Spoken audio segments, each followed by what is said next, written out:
سؤال مهم قوي.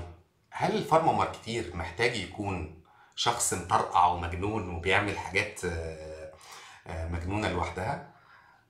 الشورت انسر لا. وانا بقول لكم دوت من يعني خبرتي المتواضعه. عملت شويه حاجات مجنونه فيها جينيس وورلد ريكورد وحاجات حلوه ومطرقعه وكدهوت. بس ماي سنسير ادفايس في البوينت دي ان انوفيشن مش هو اهم حاجه. اهم حاجه البرفورمانس مانجمنت.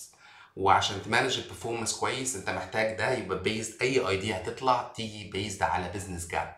والبزنس جاب دي اما تاخدها من البيشنت، من البيشنت جيرني اللي موجوده عندك، او الدكتورز جيرني. وبيزد على دوت لقيت ان في جاب انت يو كان كومبيت فيها وتشو البرودكت بتاعك بشكل مختلف. ساعتها بتانوفيت الايديا ككونتنت، ككامبين، كسولوشنز، كتاكتكس، او كبوزيشننج للبرودكت، حاجه استراتيجيك بارت. فكل ده ممكن يحصل. طب لو انا ما عنديش حته الانوفيشن عشان اقدر اكمل البروسيس نفسها كايديشن. كرييتيف ايجنسيز عندهم الكلام ده كله، عندهم كل الحاجات المجنونه اللي انت ممكن تحلم بيها. وده مش التشالنج دايما. التشالنج ان انت يبقى عندك المايند انك تسمع لاراء مختلفه وتستد وتفاليديتد وتتاكد ان الايديا دي بتفلفل بزنس جاب موجوده عندك وتقدر تاتشيف ا لونج تيرم امباكت.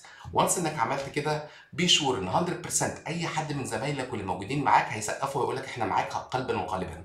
احنا معاك وهنخش معاك بالفول باشن. ليه؟ لان انت انجيجد انت ما كنتش متمسك بايديا، متمسك ببزنس تشالنج وجاب، وبتوبن اب الايدياز اللي موجوده وبتست الايديا دي اكروس ذا باث انترنالي واكسترنالي، وبتسمع الفويس بتاع التيم بتاعك، وبتسمع الفويس بتاع الكاستمرز وين يو تيست ذا ايديا.